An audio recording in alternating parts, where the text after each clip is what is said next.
toda la gente que se ha sumado recién, entonces, bienvenidos de distintas provincias, de distintas ciudades de nuestro país y del exterior. Muchísimas gracias. A todos, muy buenas tardes. Le damos la bienvenida a la primera conferencia virtual de este año 2023 que organiza el Ateneo de Cultura de Santa Fe, República Argentina, en conjunto con el Centro Universitario Bulevares. Recordamos que el Ateneo de Cultura de la ciudad de Santa Fe, República Argentina, tiene como objetivos la formación cultural, científica y humana, proyectando sus actividades a la comunidad universitaria, a profesionales, a familias inquietas y a sus hijos, y a la sociedad en general. Viene desarrollando su actividad desde el año 2014 mediante la organización de conferencias presenciales y virtuales. Enmarcado en el espíritu de la búsqueda de Dios, tratando de vivir la fe en medio del estudio, el trabajo y todas las actividades ordinarias, convirtiendo así todos los momentos y circunstancias de la vida en ocasión de encuentro con Dios, el servicio a los demás y la mejora de la sociedad toda. La duración de la disertación de hoy será de 40 minutos aproximadamente, dejando la última mitad de hora para contestar preguntas que nos hagan llegar a través del icono de preguntas y respuestas que está ubicado al pie de la pantalla de Zoom. Antes de presentar al panelista de hoy, vamos a agradecer a los auspiciantes que hacen posible este ciclo y que nos acompañan desde hace mucho tiempo. Capitel Constructora, sociedad anónima de la ciudad de Santa Fe y que desarrolla obras públicas y privadas en la región centro de nuestro país. Sanatorio Santa Fe, líder en la atención de la salud en Santa Fe y zona de influencia. Red Sport, empresa dedicada a la distribución comercial de indumentaria deportiva a través de sus tiendas ubicadas en las provincias de Santa Fe y Entre Ríos. García Hermanos Agroindustrial para su marca Tregar, una gran empresa láctea de la región. Ahora sí, damos comienzo a la jornada de hoy titulada Benedicto XVI en 7 palabras. Y para ello tenemos el gusto de presentar a quien nos acompaña hoy desde Navarra, España, el padre Pablo Blanco Sarto, quien es sacerdote de la prelatura del Opus Dei, es doctor en Teología Dogmática por la Universidad de Navarra y doctor en Filosofía por la Universidad de la Santa Croce, Roma. En la actualidad es profesor titular del Departamento de Teología Sistemática en la Universidad de Navarra, en las áreas de Ecumenismo, Teología Sacramentaria y del Ministerio, y profesor asociado del Instituto Core Curriculum. Se ha ocupado de estética y hermenéutica del arte, relaciones entre fe, razón, ecumenismo y teología de los sacramentos. Es autor, entre otras numerosas publicaciones, de Benedicto XVI, la biografía, la teología de Joseph Ratzinger, Benedicto XVI, un mapa de sus ideas.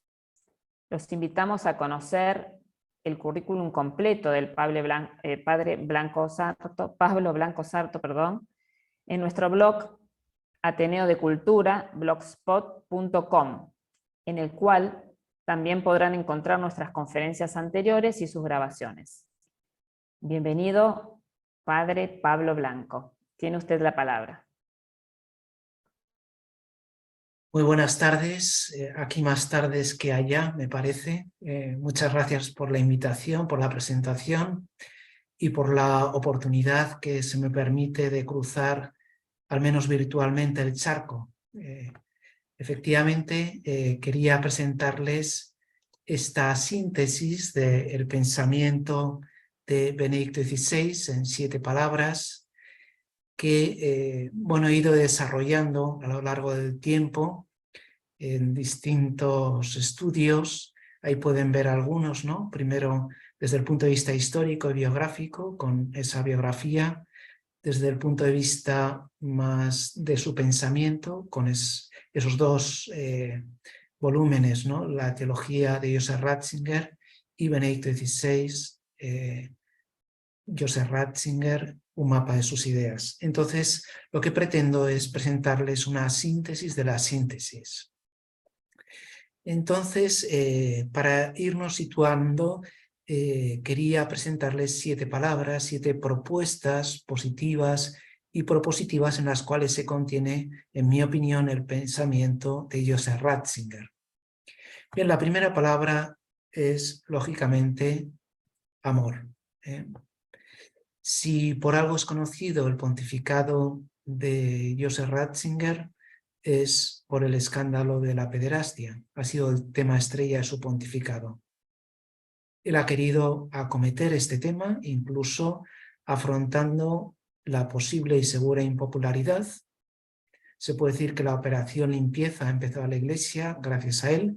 El Papa Francisco la ha continuado con una acometividad, podríamos decir, argentina.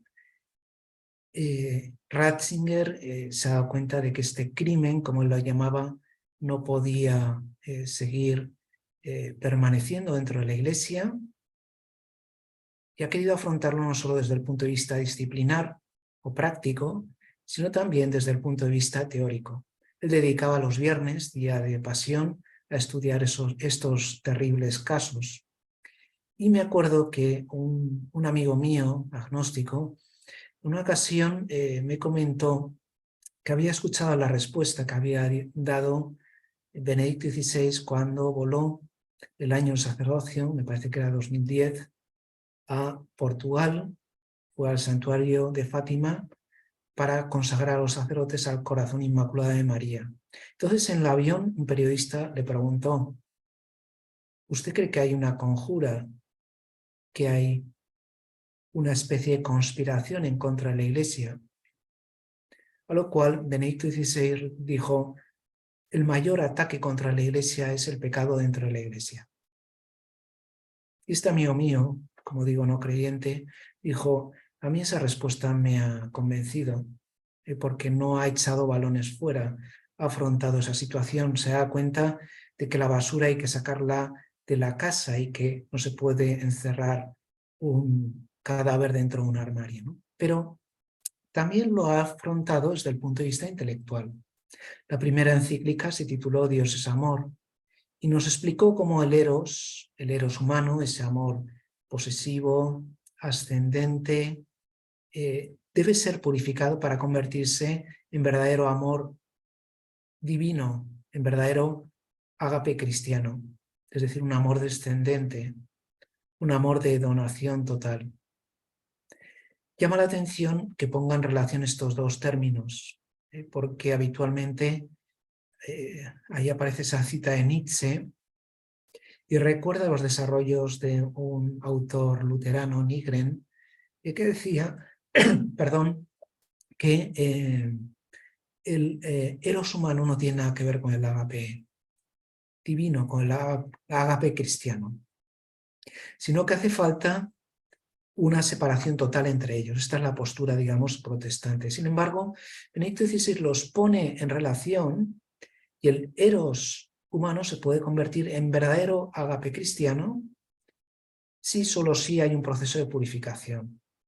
Suele poner el ejemplo del crisol. El crisol es donde se mete el oro para someterlo a altas temperaturas, de tal manera que al ser la temperatura de combustión de las impurezas, la arenilla, la tierra, lo que tenga ahí disuelto el oro, al ser esa temperatura de combustión más baja, se queman las impurezas y al final queda oro de muchos quilates, oro muy puro.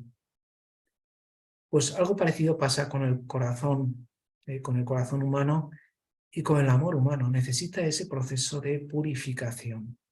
Y eso es lo que explicaba al principio de la encíclica Dios es amor, y que el eros humano no es algo despreciable, sino que, como decía un santo del siglo XX, al traducir ese Deus caritas est, decía Dios es cariño.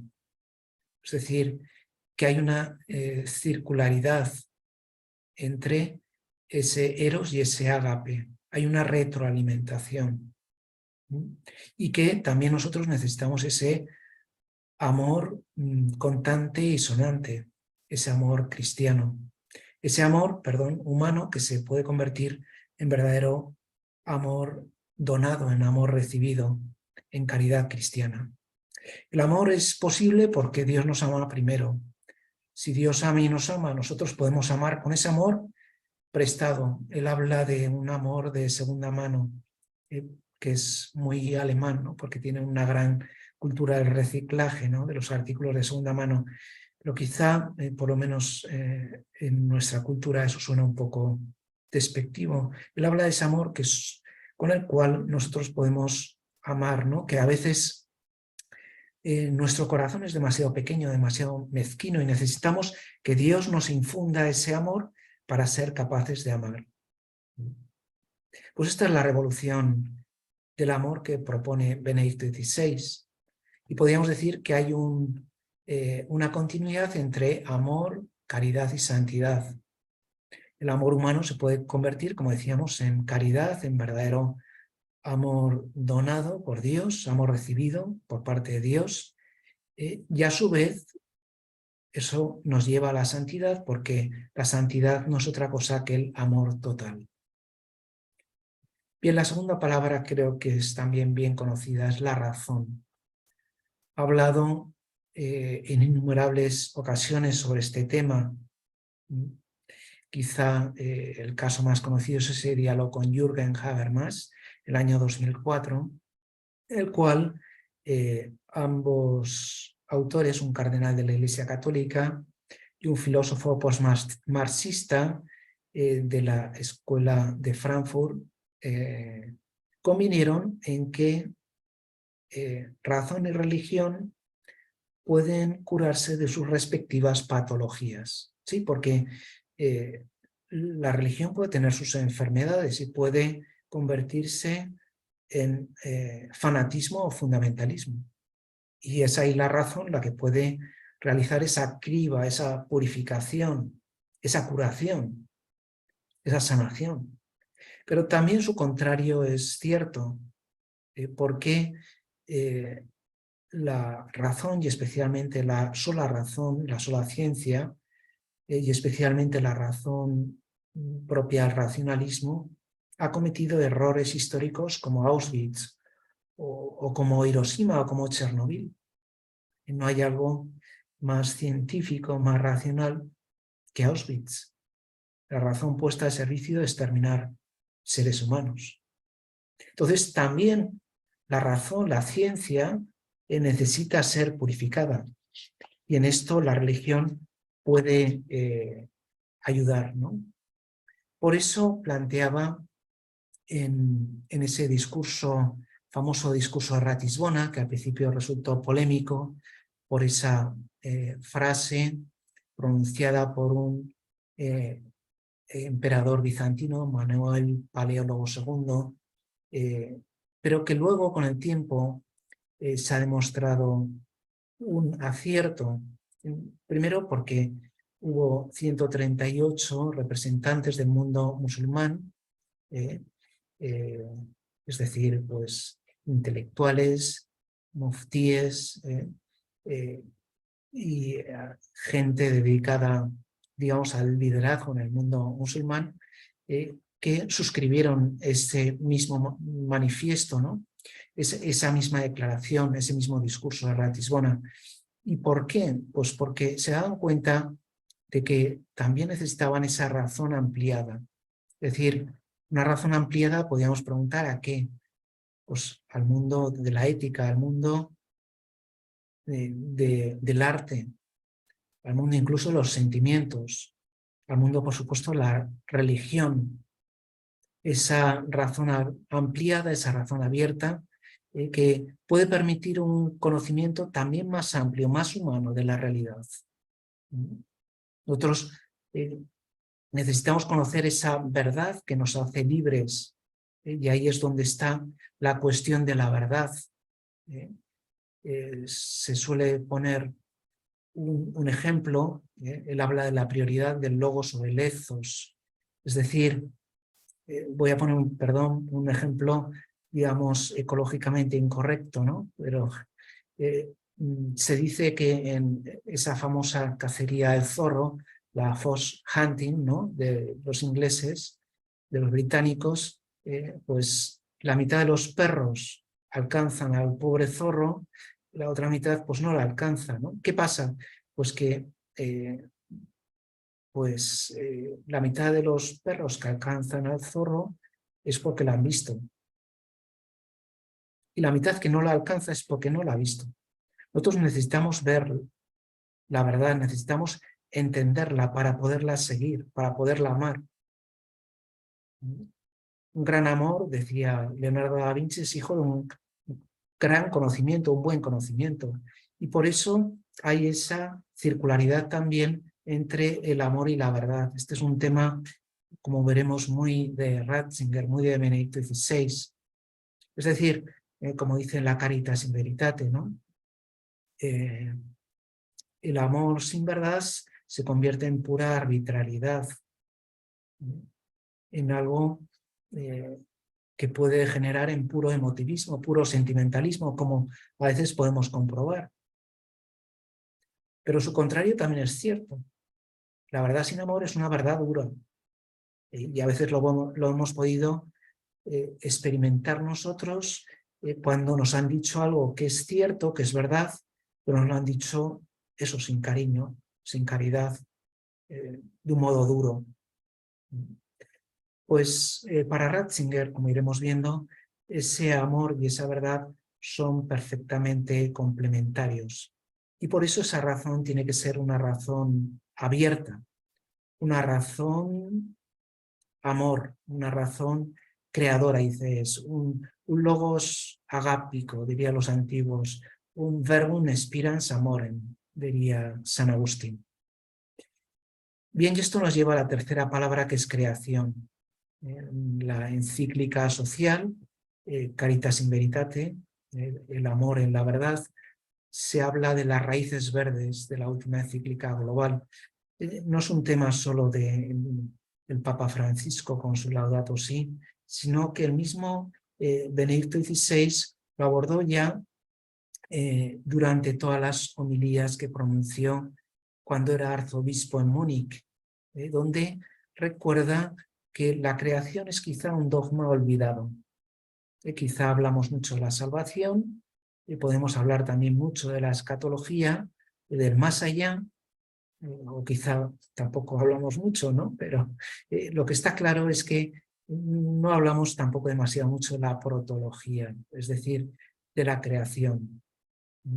Hay una pequeña anécdota que quería compartir con ustedes, y es que cuando él fue al Bundestag, al Parlamento alemán, había un grupo que había decidido boicotear el evento, ¿no? Había decidido no asistir. Y eran los ecologistas, los verdes, die Grüne, como dicen allá, ¿no? Y entonces lo que llamó poderosamente la atención es que el Papa Benedicto XVI empezó su discurso dirigiéndose a ellos en tono elogioso, diciéndole: ustedes son capaces de conocer la realidad, han sido capaces de abrir las ventanas a esa realidad que nos rodea, a esa naturaleza. Y entonces él decía, bueno, no solo hace falta abrir las ventanas a una naturaleza exterior, sino también a una naturaleza interior. Y entonces, en ese sentido, él habla de un ecologismo que debe tener sus raíces en ese relato del Génesis. En el principio Dios creó el cielo y la tierra, pero que también debe referirse no solo a lo exterior o a lo interior. A ver si lo explico bien. Quizá nos puede servir para esto el prólogo del Evangelio de San Juan. En el principio era el Logos, que es un perfecto paralelismo con las primeras palabras de la Biblia, ¿no? En el principio Dios creó el cielo y la tierra. San Juan, seguramente inspirándose, en el relato del Génesis, escribe en el principio era el logos. Es decir, el logos ahí con mayúscula, esa razón creadora de la cual hablamos, de esa razón amor, de ese logos agápico, que crea todas las cosas. Y el versículo 3, como pueden ver ahí, dicen, todas las cosas fueron hechas conforme a él. Es decir, que todas las cosas llevan una huella, la huella del logos. Y por eso tienen un logos interno. El conocer el logos de la naturaleza nos ayudará a contemplarla, a disfrutarla, a aprovecharla. Y el conocer el logos nuestro nos ayudará también a conocer también nuestra propia naturaleza y, por decirlo de alguna manera, al conocer las instrucciones de uso propias, nos ayudarán también a sacar ese mayor rendimiento.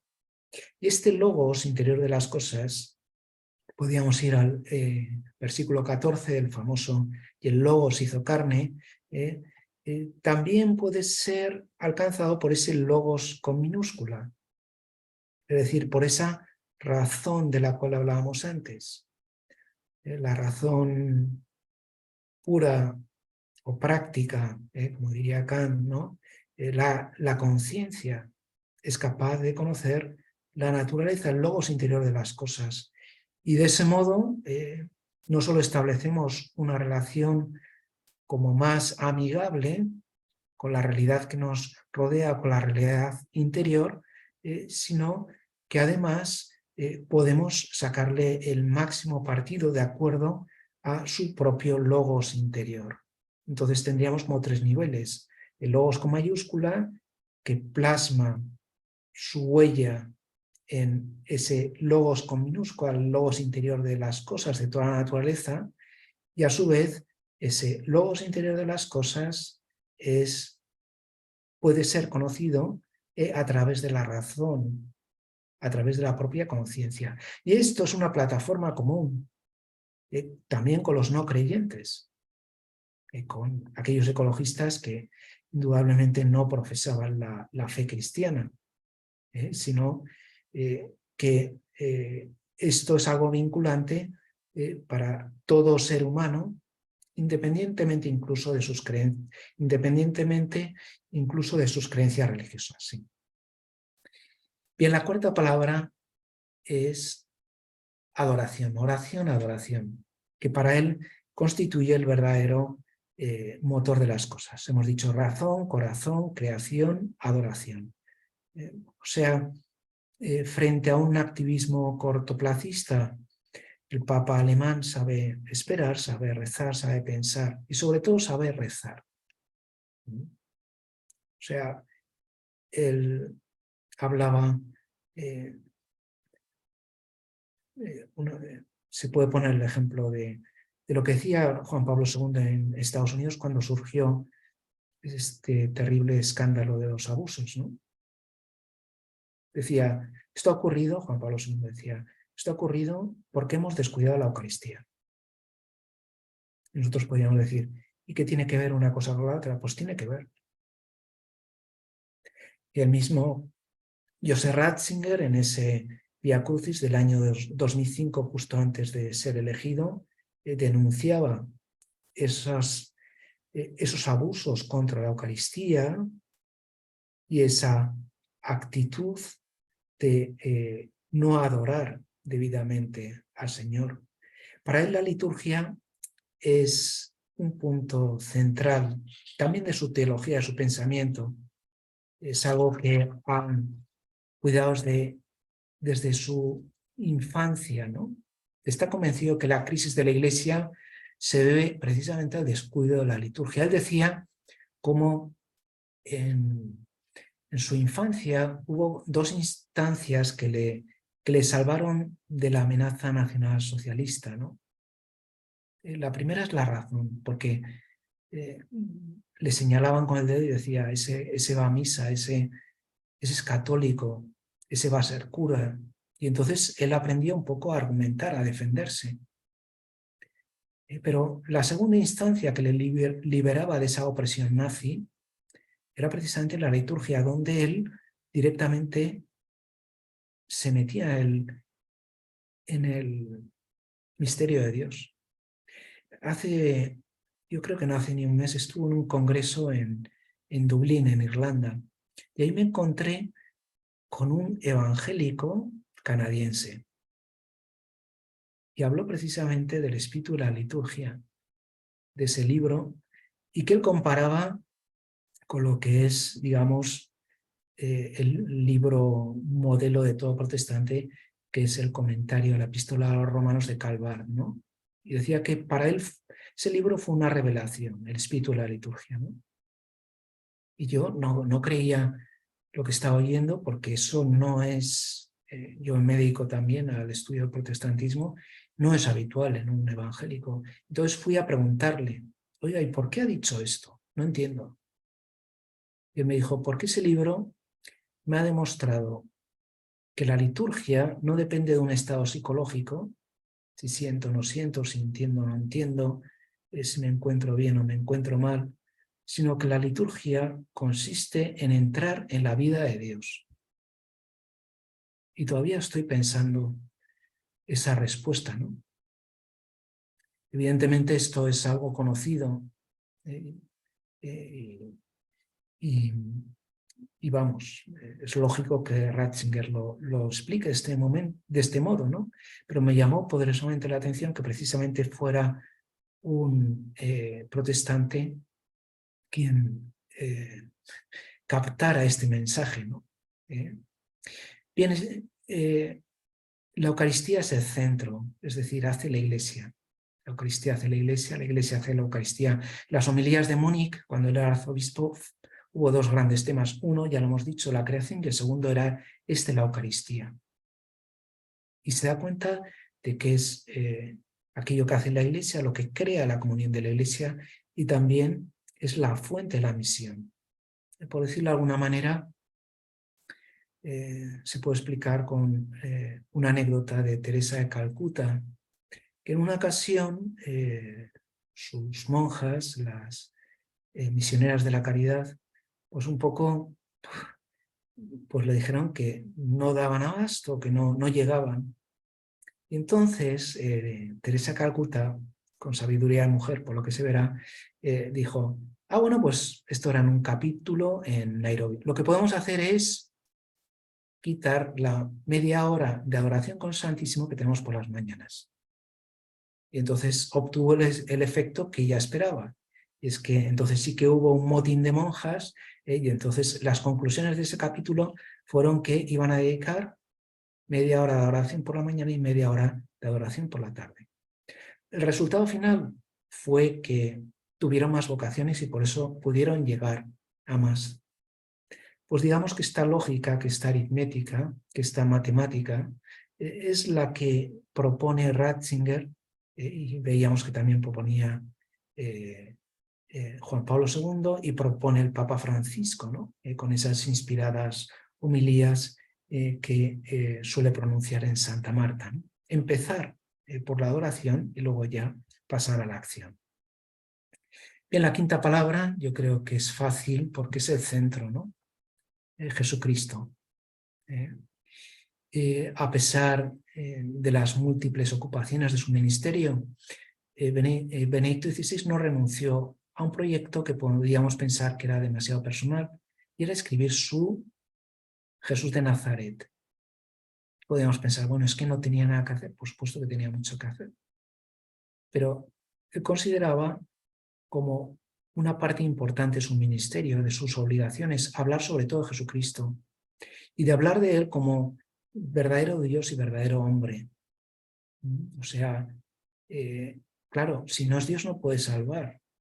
Y si no es hombre, no podemos ser redimidos de todo. Atanasio decía, lo que no ha sido asumido no ha sido redimido.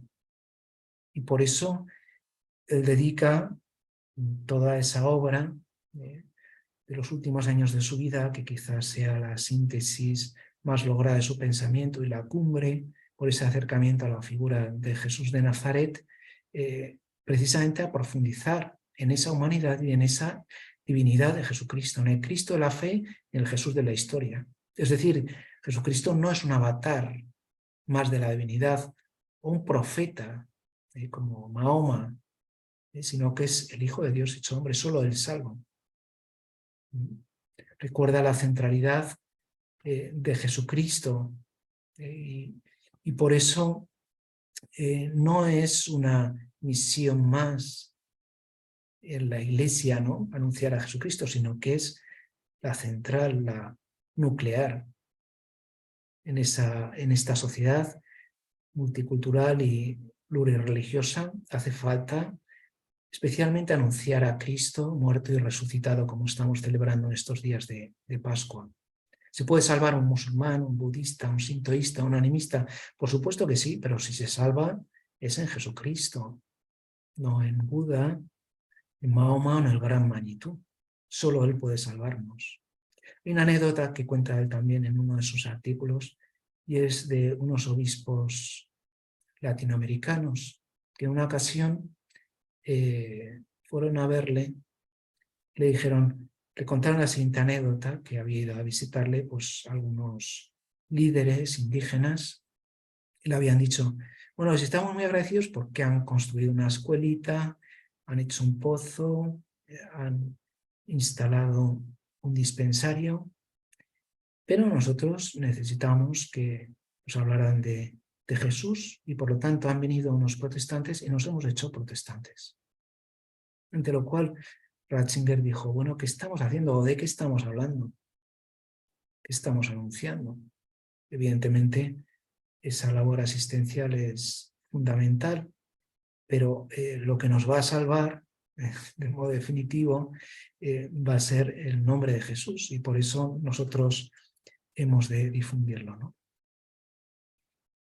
Sí, a veces hablamos demasiado de cuestiones eclesiásticas y clericales y no hablamos suficientemente de Jesús. O hablamos de la Iglesia separada de Jesucristo y hemos de recordar que la Iglesia es el Cristo ampliado, es el cuerpo, la esposa de Cristo.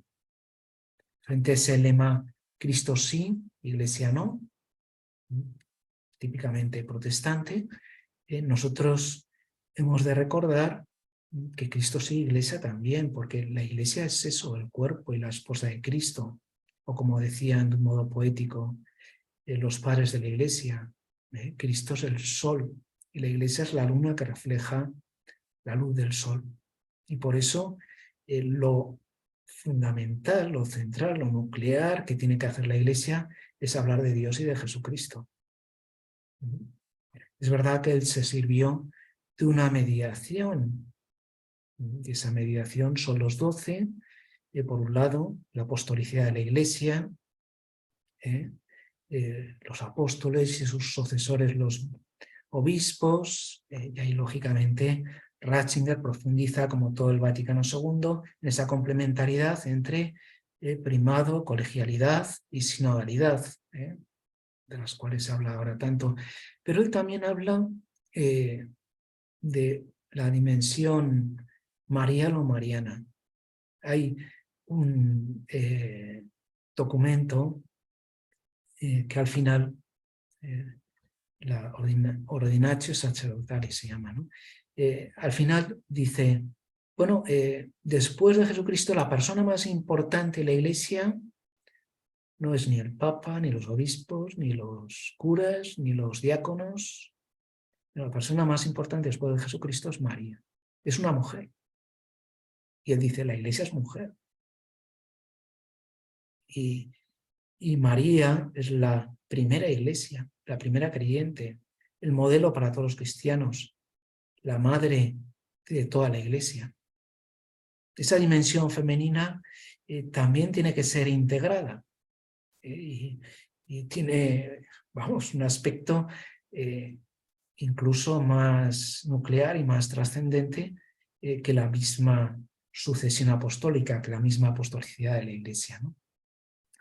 Bien, por eso todo esto, digamos que nos permitirá pues avanzar en la unidad y en el ecumenismo, que es un tema también muy suyo.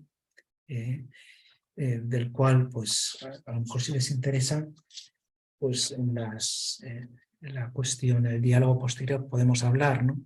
Y también porque me dedico un poco a este tema, ¿no? Pero en cualquier caso, simplemente les cuento una pequeña anécdota. Bueno, ya vamos por el número 6, o sea que, digamos, esto también mueve a la esperanza, ¿no? Porque estamos viendo el final del túnel, creo que me quedan 5 minutos, creo que me ceñiré al tiempo establecido, ¿no? Pero quería contarles una anécdota de un periodista que luego publicó un libro entrevista, pero hubo una pregunta que no la publicó. La publicó años después en un periódico y yo creo que es una pregunta bastante bien hecha, bastante bien formulada, muy periodística, podríamos decir, porque claro, le preguntaba a Ratzinger, al Ratzinger prefecto, prefecto de la Congregación de la Doctrina de la Fe, entonces, donde llevaban todos los problemas de la Iglesia, ¿no? Todos los papelones, todo. Ahora ya lo sabemos, los temas de abusos, por ejemplo, ¿no? Y le preguntaba, ¿usted duerme bien? Entonces, cuenta cómo Ratzinger se quedó un poco bloqueado, como buen alemán, ¿no? Y entonces dijo, bueno, yo la verdad es que después de hacer mi examen de conciencia y de rezar mis oraciones de la noche, además, la verdad es que duermo estupendamente, porque sé que la Iglesia es de Jesucristo y no nuestra. Creo que esto es una convicción casi intelectual del pensamiento de Ratzinger, ¿no? El remitir la Iglesia a Jesucristo y en confiar que Él no deja a su Iglesia, que el Espíritu sigue asistiendo a su Iglesia. Y con esta pequeña meditación podemos dirigirnos al séptimo y último punto, que es belleza, ¿no? Ratzinger ha sido siempre un enamorado de la belleza desde su temprana afición a la música, bien conocida, especialmente a la música de Mozart, ¿no?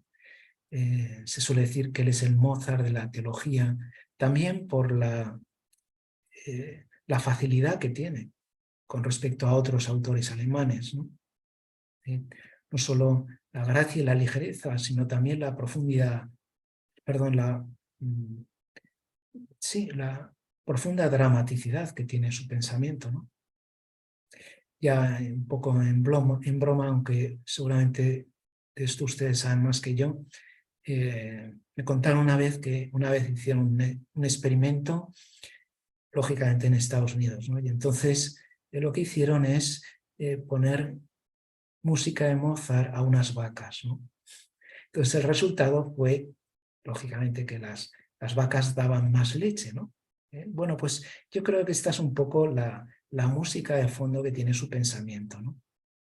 Él mismo ha afirmado que un teólogo que no tenga sensibilidad estética para el arte y la belleza resulta peligroso. O también un alumno suyo con el cual estuve precisamente en Dublín, ¿no? Decía, ¿cuál es la diferencia entre Ratzinger y otro teólogo famoso alemán, ¿no? Y él decía, pues que Ratzinger siempre tenía tiempo para tocar el piano. Eso lo define muy bien. Él está convencido de que la belleza del arte cristiano, de la liturgia, de la vida de los santos, es el principal agente de evangelización en este mundo esteticista y posmoderno que nos ha tocado vivir, ¿no? También la belleza de los santos. ¿Por qué nos atraen los santos? Porque tiene esa belleza. ¿Por qué nos atraen la vida de los santos? Porque tienen ese resplandor, ese aura, esa luz, ese atractivo, ¿no? Bueno, pues eso puede ser un agente de evangelización, ¿no? Junto con la razón y con la argumentación y con la ciencia, también una argumentación no solo emocional, porque el arte no es solo emocional, sino que también puede ser profundamente racional, que llegue a la plenitud del corazón humano. Y termino con una anécdota de los legados del príncipe Vladimiro de Kiev. Perdón, ahí está, me he equivocado. No Rusia, sino Kiev, además de las circunstancias actuales. la diferencia o el error es todavía más flagrante, ¿no? Pero esto es que el príncipe Vladimiro de Kiev, que después Kiev fue invadida por los mongoles y por eso se desplazó el centro religioso de Kiev, o como dicen ahora, a Moscú, quería elegir una religión para su reino. Y entonces envió una serie de legados, ¿no? Entonces los primeros fueron a Bulgaria, donde estaban los musulmanes, y dijeron, ah, muy bien, pues interesante. Y después envió a otros a Alemania, ¿no? Católicos latinos, ¿eh? Y entonces vieron cómo celebrar y dijeron, ah, pues muy bien, mejor, ¿no? Y al final envió a esos legados a Constantinopla.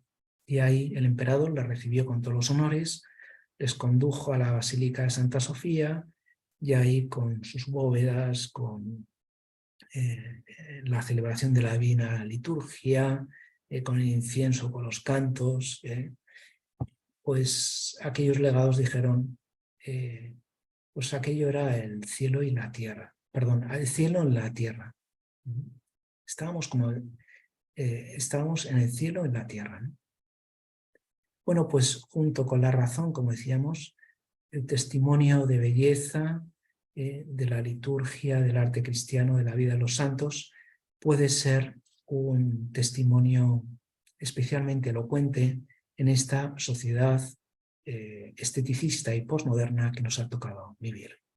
Pues este era un poco lo que quería presentarles. Aquí tienen un cuadro donde se resume, ¿no?, la centralidad de Jesucristo, Iglesia, íntimamente unido a ella, razón, corazón, creación, adoración, y después la belleza, digamos, como un revestimiento no puramente cosmético o externo, sino como algo esencial y constitutivo de la misma realidad.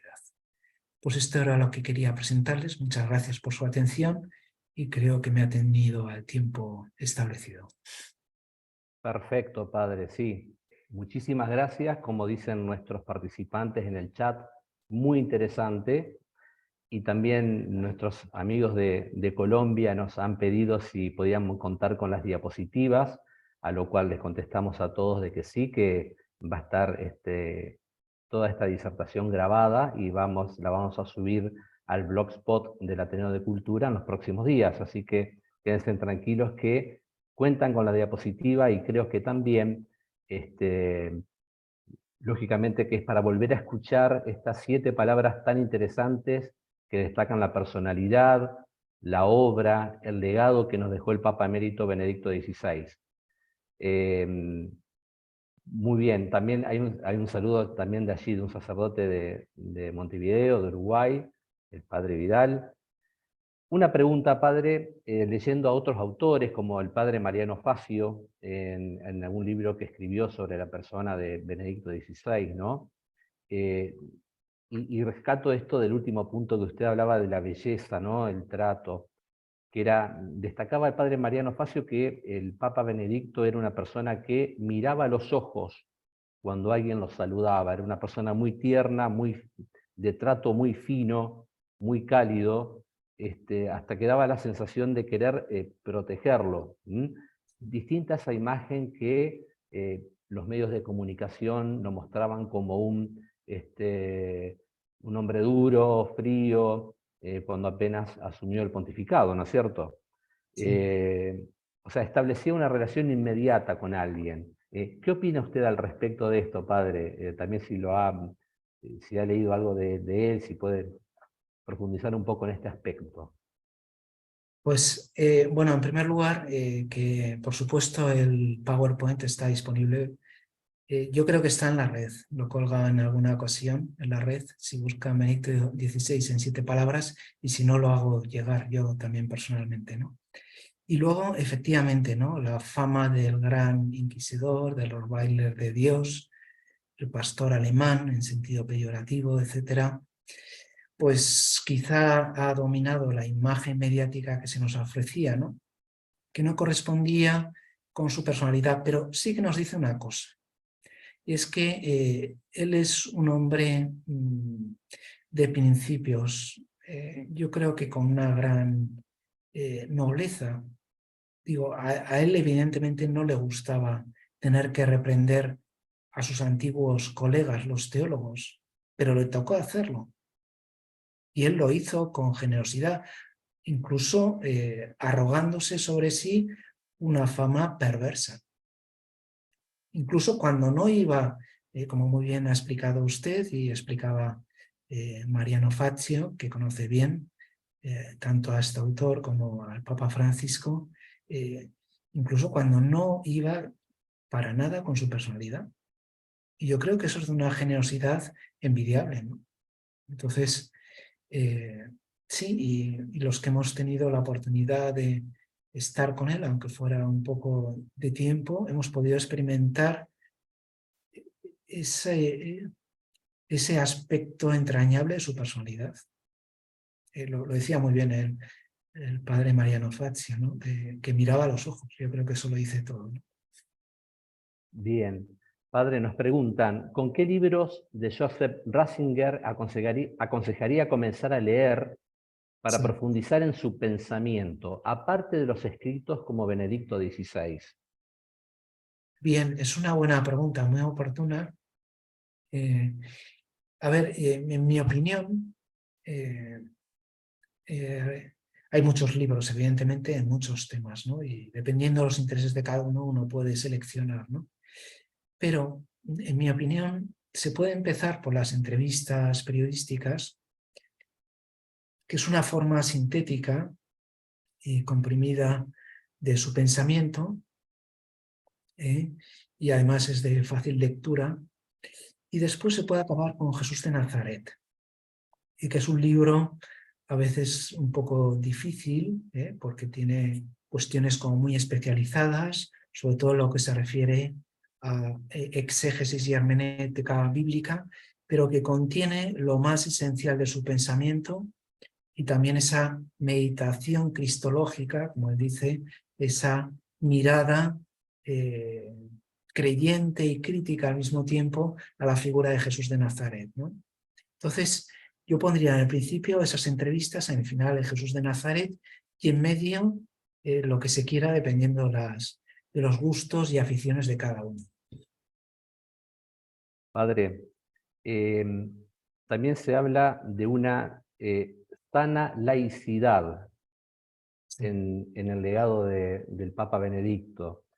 Él hacía una distinción perfecta entre iglesia y Estado, una distinción perfecta entre política y religión, y donde el Estado, si quiere vivir una sana laicidad, decía, tiene que reconocer la dimensión religiosa de la persona humana, que también tiene manifestaciones sociales. Entonces, una de ellas es defender la libertad religiosa, que tiene que basarse en verdades que podemos conocer con la razón sobre la familia, la vida. ¿Qué opina de esto también, padre? Bien, el experto en este tema es precisamente Mariano Fazio, que ha escrito sobre este tema. Ratzinger siempre lo pone en paralelo con la fe y la razón. O sea, la fe y la razón es correlativo a la Iglesia y el Estado. Y a pesar de ser distintas, no tienen que ser distantes, sino que tienen que mirar ambas en la misma dirección. Y de vez en cuando se puede mirar un poco de reojo y sin confusión ni separación, pues complementarse mutuamente. Entonces, es curioso e interesante cómo Ratzinger tiene también esa pasión política, ¿no? Cómo la fe está también para encarnarse en estas sociedades concretas en las cuales vivimos, en los distintos estados, precisamente porque, por el principio de la encarnación, el verbo se hizo carne y se ha encarnado, ha asumido la naturaleza humana, la carne humana. Eso quiere decir que aunque fe y razón sean distintas o iglesia y Estado tengan ámbitos o jurisdicciones diferentes, pues ambas pueden complementarse y pueden iluminarse. Y si hablábamos precisamente de esa recíproca purificación entre razón y religión, pues también la Iglesia puede ayudar a que el Estado no cometa arbitrariedades o vaya en contra de los individuos o las personas que componen esa sociedad, y a su vez el Estado puede ayudar a que a lo mejor la Iglesia no se extralimite en sus funciones. Por ejemplo, cuando la Iglesia se mete en cuestiones políticas, ¿no? Y puede decir, un momento, porque esta es mi jurisdicción, ¿no? Entonces, yo creo que la fórmula un tanto genial de la laicidad positiva, no un laicismo negativo, donde funcionáramos, siguiendo las palabras de Pascal dirigidas a sus amigos ateos, ¿no? Como si Dios no existiera, la propuesta de Ratzinger, siguiendo a Pascal, es vamos a funcionar todos en la sociedad como si Dios existiera, y eso va a ser lo mejor para todos, va a ser lo más seguro, va a ser lo que a todos nos va a amparar frente a posibles tiranías, agresiones o injusticias externas, ¿no? Padre, aprovechando su especialidad en ecumenismo, ¿podrá hacer alguna síntesis sobre el estado de situación con las distintas iglesias? Bien, vamos a ver, las circunstancias han cambiado en los últimos años. Si miramos hacia Oriente con los ortodoxos, con motivo de la guerra de Ucrania, ¿no? Que tiene desgraciadamente, tiene su paralelismo. Aquí no hay una laicidad positiva en este sentido, ¿no? Sino que hay una confesionalidad muy grande y incluso una identificación entre Iglesia y Estado, ¿no? Y entonces, la noción, por ejemplo, de territorio canónico propia de los ortodoxos ha complicado las cosas hasta el punto de que ha habido una recíproca excomunión entre el Patriarcado de Moscú y el Patriarcado de Constantinopla, ¿no? Ya en el año 2016 no pudo tener lugar el sínodo pan-ortodoxo, es decir, de todas las iglesias ortodoxas, y digamos que el problema con las iglesias ortodoxas no solo es con la Iglesia Católica y las pequeñas diferencias doctrinales que hay en cuestiones como el Papa, el purgatorio, el divorcio y alguna cosita más, sino que también el problema está en la división entre las mismas iglesias ortodoxas, ¿no? Bien, de todas formas, el diálogo oficial con la Iglesia Católica sigue adelante, se restableció en el año 2000, gracias precisamente a la acción de Ratzinger entonces y a un metropolita ortodoxo que se llama Tzitsulas, y estaba bloqueado ese diálogo y se reactivó, ¿no? Con el mundo protestante la situación pues ha mejorado notablemente después de la famosa declaración conjunta sobre la doctrina de la justificación, la cuestión nuclear que desencadenó toda la reforma protestante. Esa declaración conjunta, que por cierto también ahí tuvo bastante que ver Ratzinger, que la desbloqueó en noviembre del año 98 y se firmó el 31 de octubre del año 99, pues ha permitido un punto de partida. Ese diálogo teológico tiene que seguir en otras cuestiones, como son el ministerio, los sacramentos, la idea que tenemos de iglesia, que no es exactamente lo misma, pero en fin, hay una base común a partir de la cual se puede construir, ¿no? Hay también una serie de cuestiones morales que habría que ver, ¿no? Por ejemplo, respecto a la vida, la bioética, la ética sexual, etcétera, ¿no? Esas son también cuestiones propias del diálogo entre las iglesias, ¿no? Y luego está la famosa situación con los anglicanos, ¿no?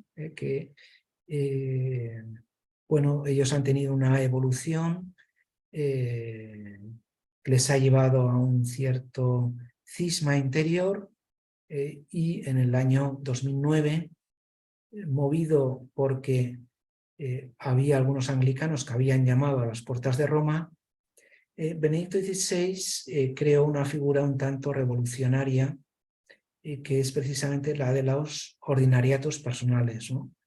Es decir, que grupos de anglicanos, antes, digamos, el ecumenismo es compatible con que uno, siguiendo la voz de la propia conciencia, pueda entrar en otra iglesia, por ejemplo, la católica, ¿no?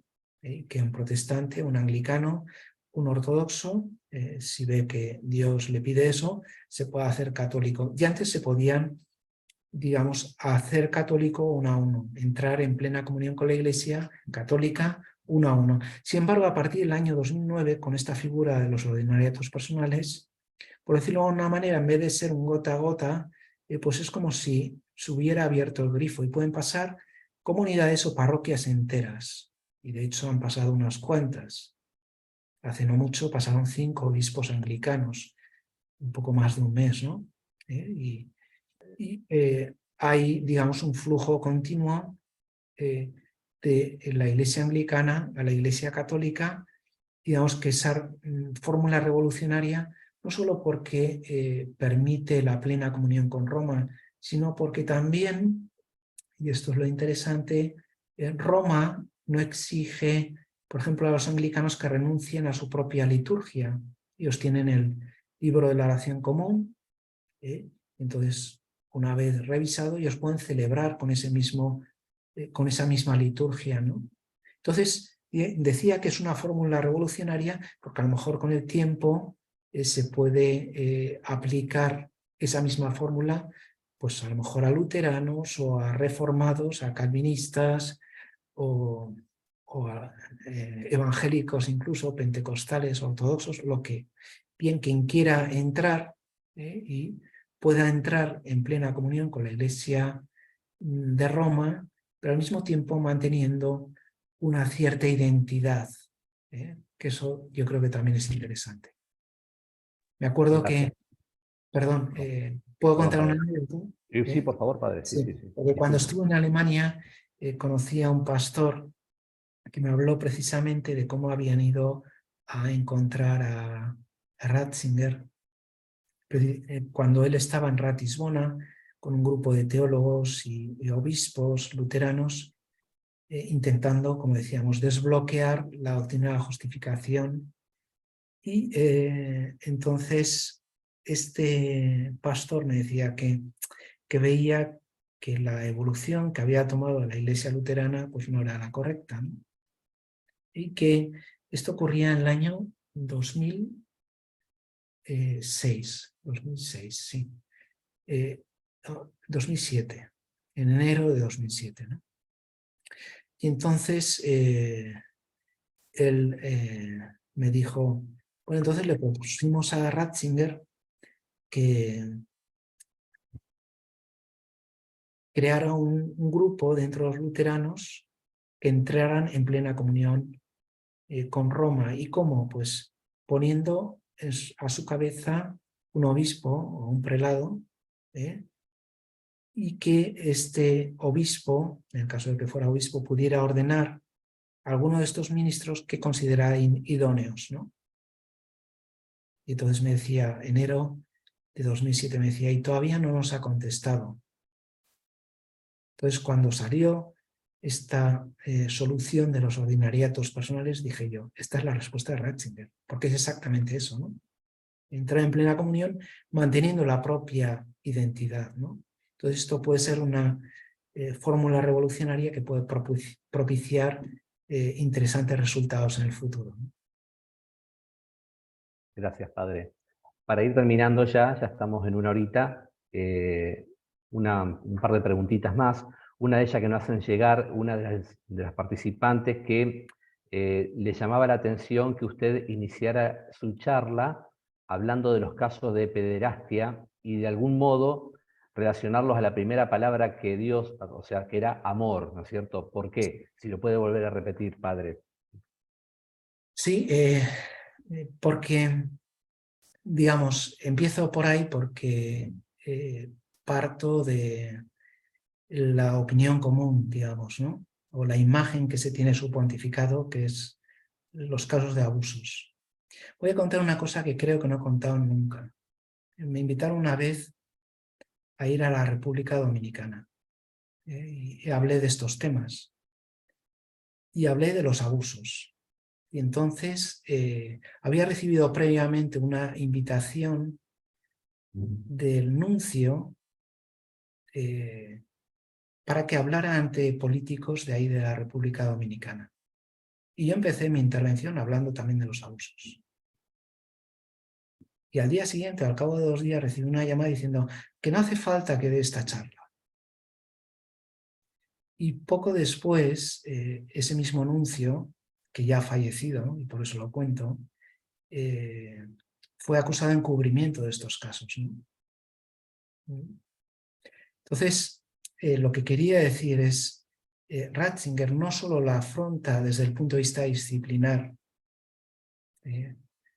porque para él la justicia es algo fundamental, y evidentemente los abusos es la mayor perversión del amor posible, ¿no? Sino que lo afronta también desde el punto de vista intelectual. Y por eso hablábamos de esa correlación entre eros y ágape, cómo nuestro amor humano tiene que ser purificado para asemejarse al amor divino. Y al mismo tiempo necesitamos ese amor divino para ampliar nuestro corazón, a veces demasiado estrecho, y también para purificarlo. El concepto de purificación es muy importante, no solo para Ratzinger, para el Vaticano II. El lema protestante, Ecclesia Semper Reformanda, la Iglesia tiene que estar en continua reforma. Lumen Gentium número 8 lo interpreta Ecclesia Semper Purificanda, la Iglesia que está siempre en continua purificación. Podríamos decir que la Iglesia es como una gran depuradora, que limpia nuestros pecados y los sustituye por gracia. Y por eso la Iglesia es santa, porque tiene esa purificación no por nosotros o por nuestros pecados, que evidentemente no sería santa, pero precisamente como es sacramento universal de salvación o sacramento universal de purificación, puede ser considerada santa. No es santa en su origen y en su fin, en medio estamos nosotros y hacemos lo que hacemos, ¿no? Pero quería decir que este triste caso de los abusos nos sirve un poco para profundizar en la esencia de la Iglesia y en la esencia del amor. Y cómo ese amor no puede ser un amor melifluo o puramente sentimental o puramente porrusoniano, donde no existe el pecado original, sino que requiere esa purificación. Evidentemente no hace falta llegar, gracias a Dios, a esos límites, ¿no? Pero sacaba a colación los casos de los abusos precisamente para hablar de esa necesaria purificación. Por eso es un poco mi estrategia. Padre, nos preguntan si hay algún material específico que nos pueda recomendar de cómo nos dijo para llevar en todo a Jesucristo, en especial en el tema del área sexual, donde puede actuar hoy más que nunca, ¿no es cierto? Es un tema que nos afecta a todos, ¿no? Estamos bombardeados permanentemente de de imágenes, de canciones, de películas y demás, ¿no? Entonces, Sí. ¿hay algo que recuerde que Benedicto haya referido a este tema? Pues Un poco sí, relacionado con lo que dijo también recién, ¿sí? sí, pero eso, gracias por la sugerencia, eso se encuentra al principio y al final de la encíclica Deus Caritas Est, Dios es amor. Ahí, que me parece a mí que es lo más propio, bueno, eso comentan los mentideros, ¿no? Los especialistas, los dietrólogos, como dicen los italianos, ¿no? Que el principio y el final de esa encíclica es típicamente ratzingeriano, ¿no? Y en medio pues hay unos desarrollos de doctrina social de la Iglesia interesantísimos, pero yo creo que ahí es donde se explica lo que intentaba expresar antes, ¿no? El amor necesita ser purificado porque puede haber también, así empieza él diciendo, como un abuso de este término, y lo podemos un poco manosear o lo podemos banalizar. Y para eso es necesaria esta purificación, ¿no? Y entonces yo creo que eso es el mensaje típicamente ratzingeriano, que creo que viene muy bien para los casos que nos ha propuesto, ¿no? Sí. Bueno, padre, muchísimas gracias. Los comentarios que nos están haciendo llegar son muy, muy positivos, muy buenos. Realmente nos contó aspectos de la personalidad del Papa Emérito Benedicto XVI que son muy, muy lindos, muy aplicables en la vida de cada uno, de todo lo que lo hemos escuchado. Sé que usted está allí ya cercano a la hora de la cena, ¿no? Tenemos 5 horitas de diferencia, y aquí por estos, en este hemisferio, en esta parte del mundo, la gente tiene que volver a trabajar después de descansar en la siesta y escucharlo.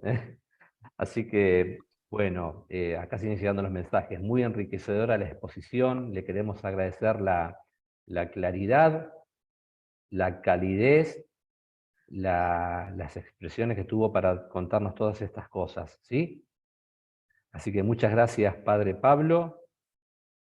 También queremos agradecer a todos los presentes en esta conferencia por el tiempo que nos han dedicado, por la participación de todos en sus comentarios, en sus preguntas. Disculpen si alguna nos quedó en el tintero, ¿eh? Así que, por supuesto, muchas gracias a las empresas que hicieron posible con su aporte estos encuentros, que hacen posible estos encuentros y que nos acompañan desde hace unos años: Capitel Constructora, Sanatorio Santa Fe, Red Sport, García Hermanos Agroindustrial para su marca Tregar. Y bueno, lo vamos a esperar para nuestro próximo encuentro virtual, que será el día, Dios mediante, el 30 de mayo a las 19 horas, con una temática que hace a la actualidad, ¿no? Muy particular. Se llama Integridad, Ética en los Negocios y Compliance, ¿sí? La misma va a estar dada por especialistas en la materia. Y recordamos que a todos que, accediendo a nuestro blog, ateneodecultura.blogspot.com, podrán visualizar en los próximos días esta disertación del Padre Pablo y las anteriores, las que tenemos, que nos gustaría que las vean, que las compartan, no hay ningún problema en ese sentido, ¿sí? Y hacernos llegar, agradecemos que nos hagan llegar sus comentarios, sugerencias, a nuestro correo electrónico info@ateneocultura@gmail.com. Que tengan a todos ustedes muy buenas tardes. Buenas tardes, Padre Pablo, muchísimas gracias. Si quiere decir algo más y cerramos. Estaba pensando que muchas gracias a ustedes que han tenido la amabilidad y la paciencia de escucharme a la hora de la siesta, nada menos. O sea que muchas gracias. Muchas gracias, Padre. Gracias, Padre. Hasta luego, adiós. Adiós. Nos estamos viendo pronto. Gracias, Padre. Hasta luego.